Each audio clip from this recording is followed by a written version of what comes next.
Shwmae a chroeso I Sgwrs, podlediad Consortiwm Canolbarth y De. Yn y podlediad hwn byddwch chi'n clywed y trafodaethau diweddara am bob math o bethau addysg.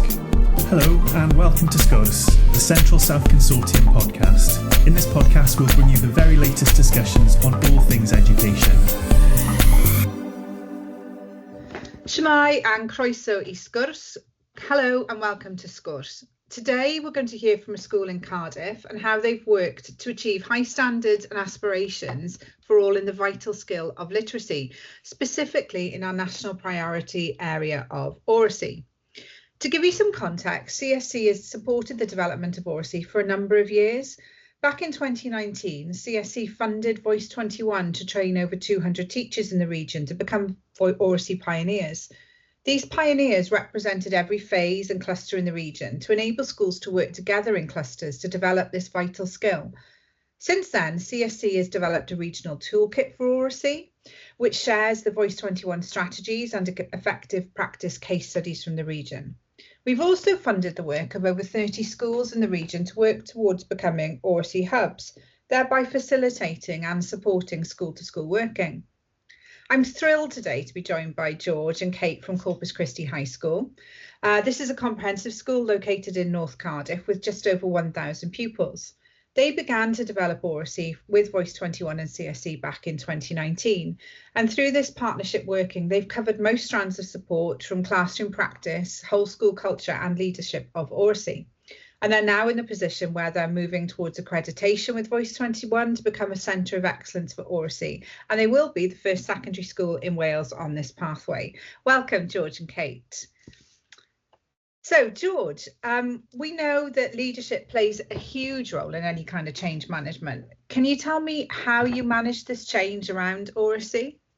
Yeah, sure. Whenever we're implementing something new, we always go to three simple words: stop, start, continue.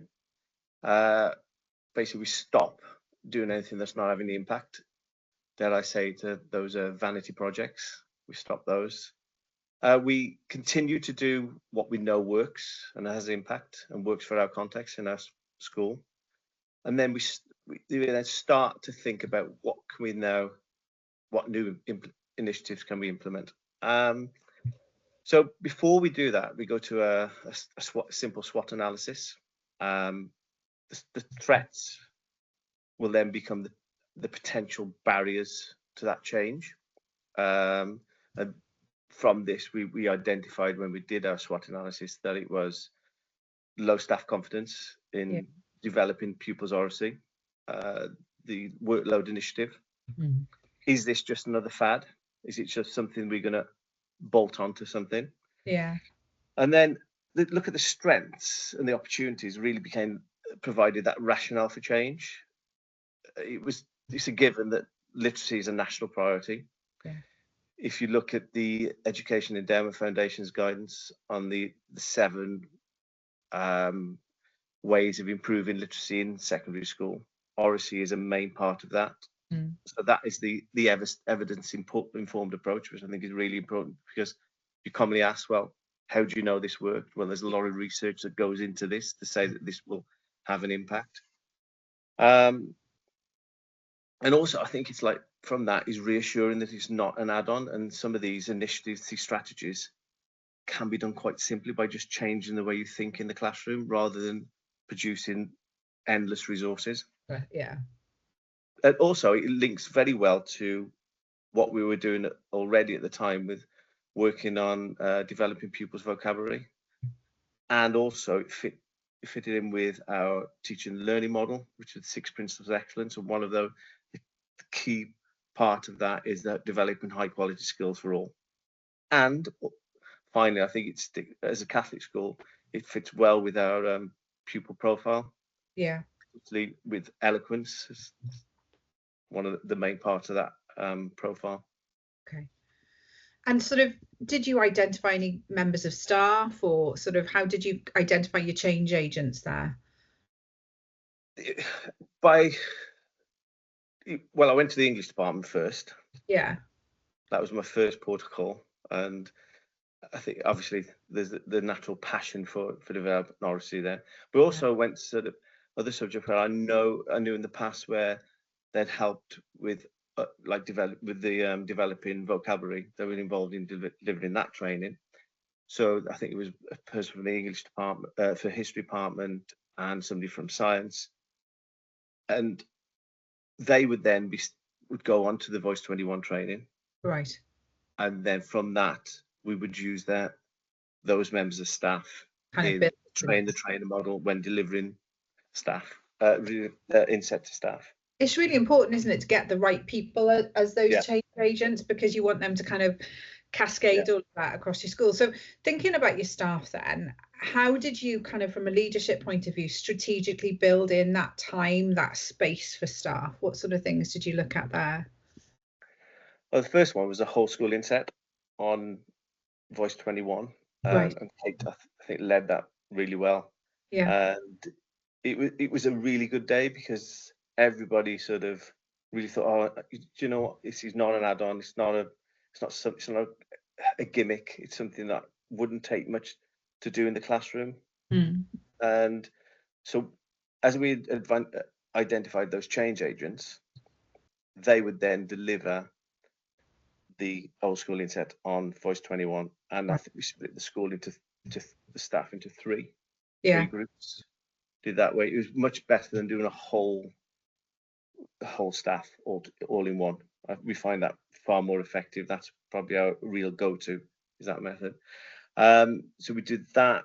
We would then, some of those people who were delivering that training were middle leaders as well, who wanted to go on to senior leadership and needed some experience of delivering a whole school inset.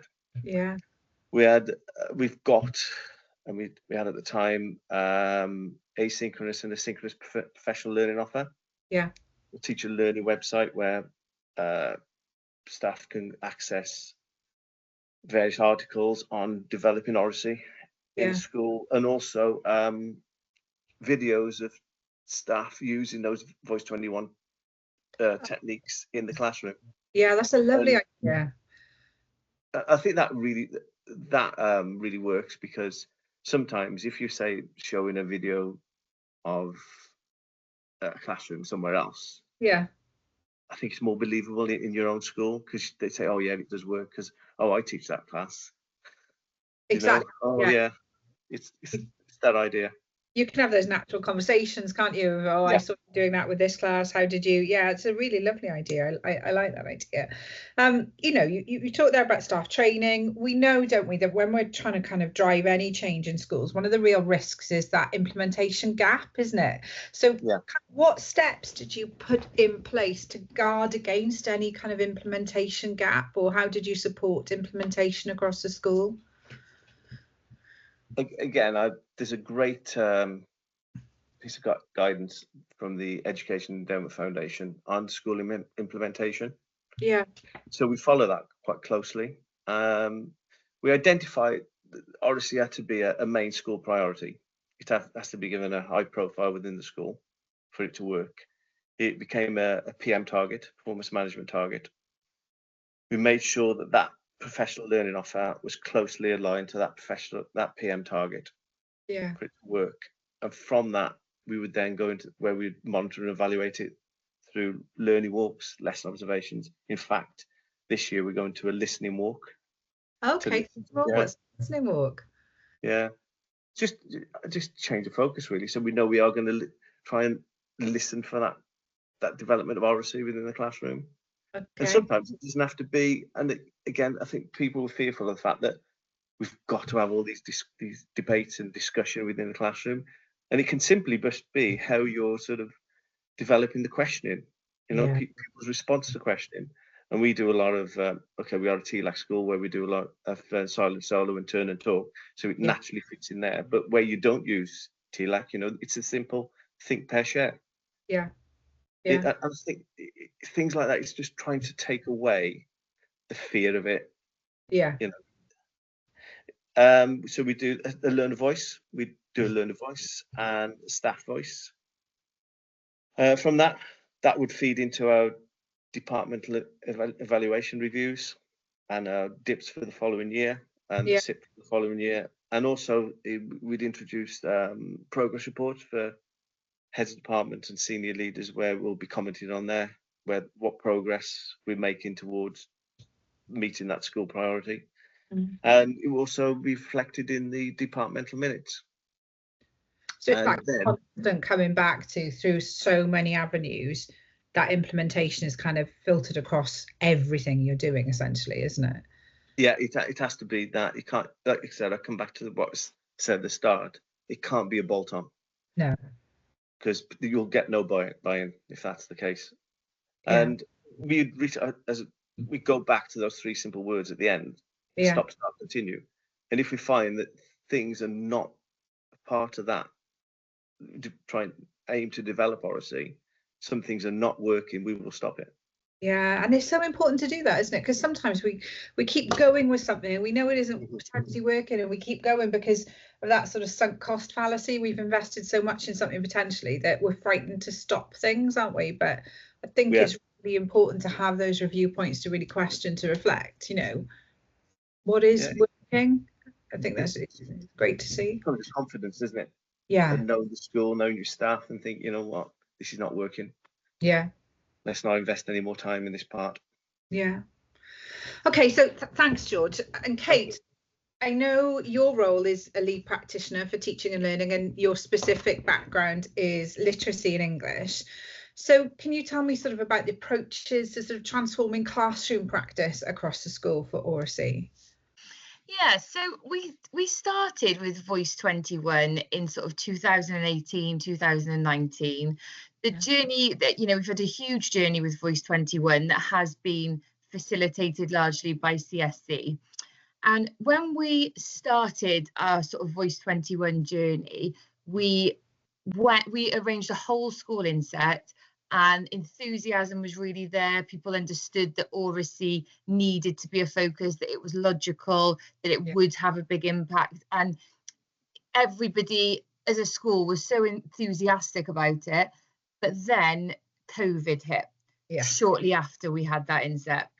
So obviously that had a massive impact, and all that, everything we kind of built up, and everyone was really enthusiastic to get started. But then the way that we taught had to change. Everything changed, didn't it? So all our priorities had to shift, and obviously, like everyone, well-being became the focus, and teaching those lessons at home. So then when we came back into school, we realized that we really needed to reset, and that it was really important to redevelop social and oral skills, because our learners came back, and I think it was probably the same story across all schools, that they lacked confidence, and they lacked, they seemed even more sort of reticent to get involved, and less able to speak and join in class discussions.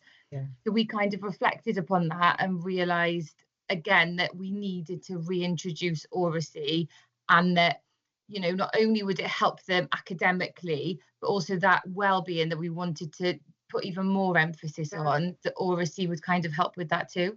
Yeah, and I suppose it's reflecting back on what George said as well about being reflective and noticing, but obviously that's something that's going to resonate really with pretty much every school in Wales. I think went through that, didn't they, post-COVID, and noticing there's sort of regression in oral skills and social skills. So I mean, when you're reintroducing it, when you're kind of trying to make it a priority, how did you make that relevant for all teachers, not just English teachers or literacy teachers?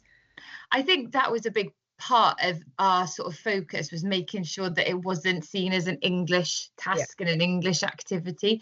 So we started by looking at different games and things that you could play. We started playing Articulate in classrooms, Odd One Out, Would You Rather activities. We looked at kind of the realities of a classroom and where it would fit and where it wouldn't feel shoehorned in. And I think that because teachers understood the reason behind it and the impact that it could have, people were kind of back on board with it and wanted to try out these games, wanted to try out these activities. I sort of shared little strategies that people could use and they could access on our staff shared team that were relevant across all subjects. We also started professional learning sessions that focused on embedding oracy and made a specific effort to make it not based in English subjects, so use geography, history examples, maths, even science, so that there was that kind of full cross-curricular impact that people could see. Yeah. We, as a school, we all have start our lessons with do now activities. So there was that shift. I think that was quite a nice way to have oracy at the forefront of lessons. So we'd start with sort of odd one out activities or a class discussion on a topic that could relate to kind of prior learning or an introduction of new learning. And I shared sort of examples that people could dip into and dip out of that didn't necessarily take a lot of planning time, but the impact would have been great. Yeah. We also introduced something called Talk on Tuesday. So we're quite lucky in that we have afternoon registration, which is a 10-minute slot where it's just kind of for the children to refocus, you know, take that register, calm everything down before we go to lesson 5. But what we've started to do a few years ago is use every Tuesday for every registration group to have a discussion on a particular topic. Okay. So the way it works is I share the topic in staff briefing on Monday, so everyone knows what it is. It's displayed on all the screens around the school on Tuesday. I share it on Twitter. If you walk around the corridors of our school from year 7 to 11, everyone is talking about this topic. And it's not, sometimes, you know, it started with me coming up with the topics, then they come from different teachers, sometimes they come from the children, and they're anything from, you know, would you rather be the best player in a losing team or the worst player in a winning team? So something that everyone can kind of get involved in, not necessarily subject specific. And then we also brought in the talk tactics, which are sentence starters to help promote group discussion that can be used across all subjects. And I think we use these in lessons, but also with that talk on Tuesday, because when we started the talk on Tuesday, it was kind of very teacher-led.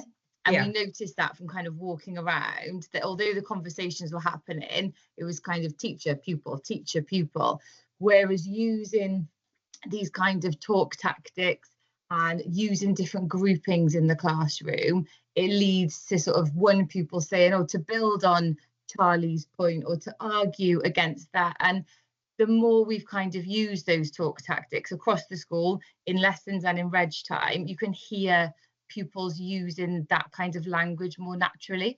Yeah, they internalize it, don't they? After a time, it just becomes more natural. Yeah.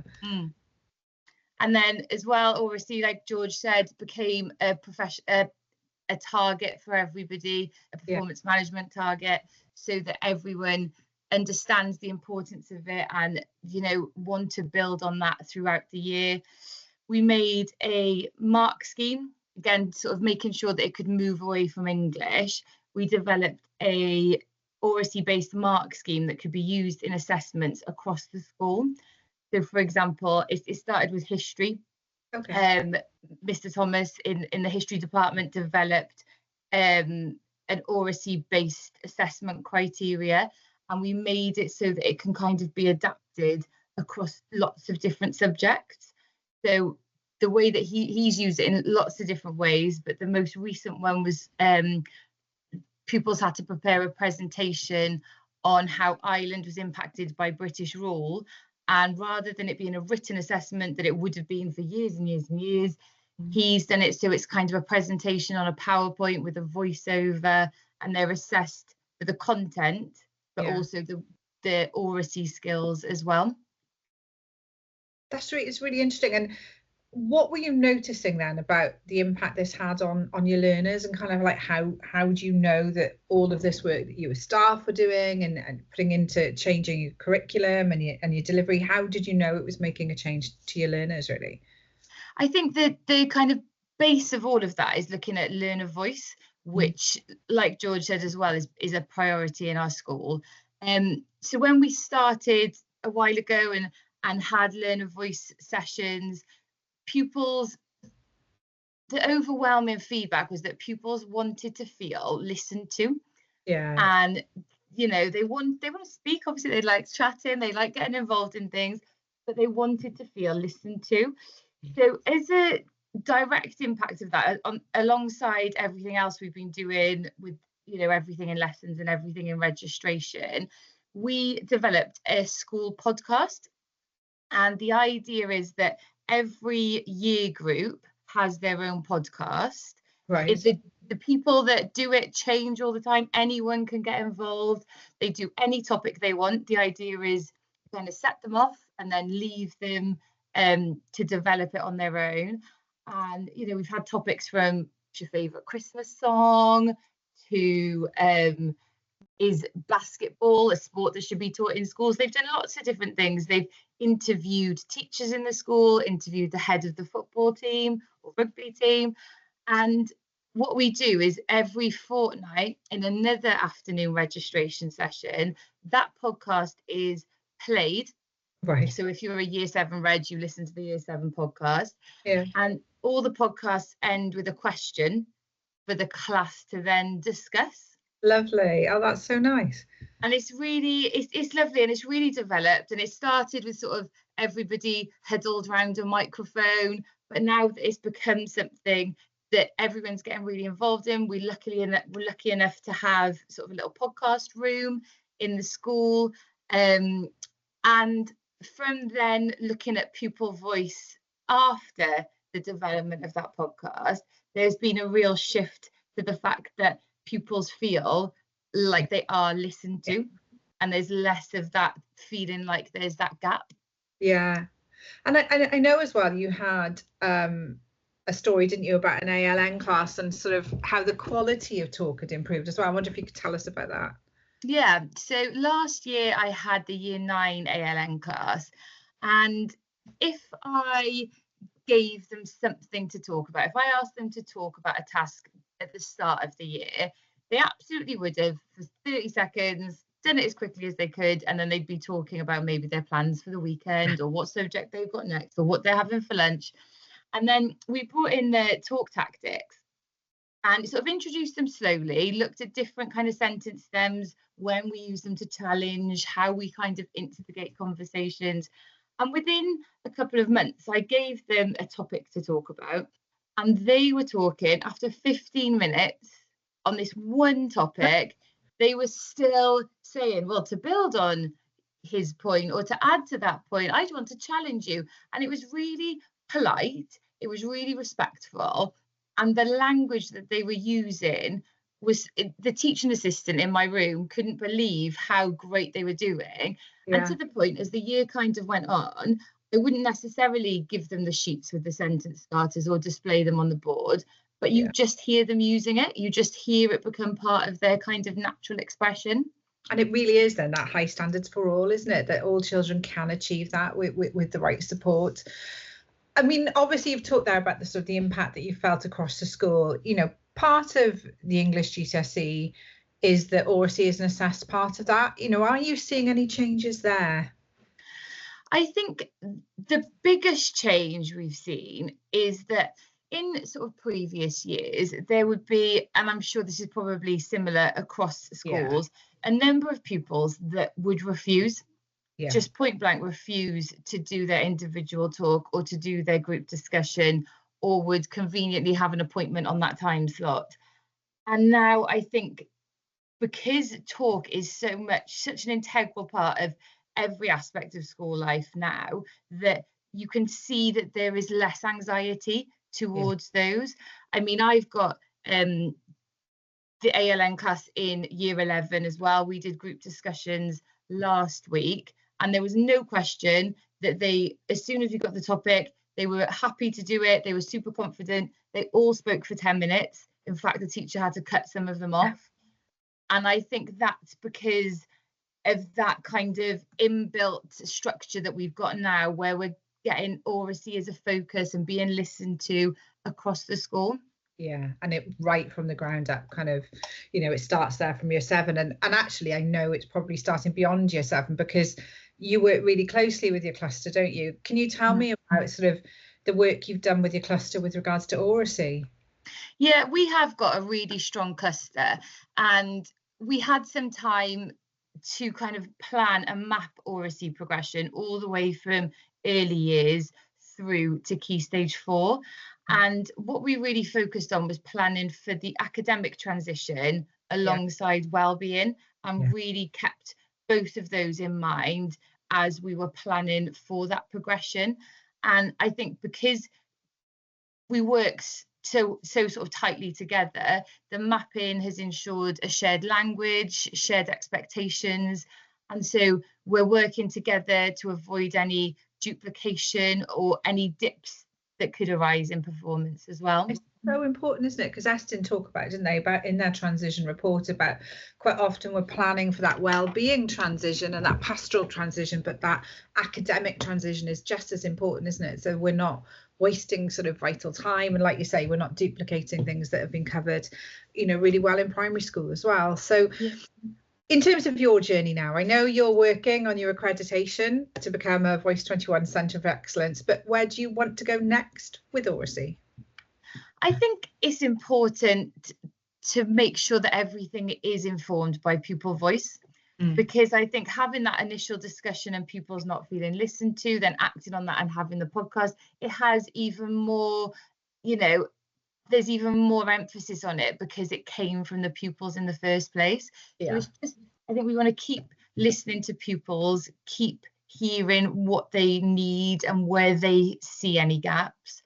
I think further professional learning with staff to build even more confidence, because I think that everybody recognises the importance of it, is on board with it, but understandably some people are more confident in having those oracy-led lessons, whereas some staff need that extra support to build their confidence.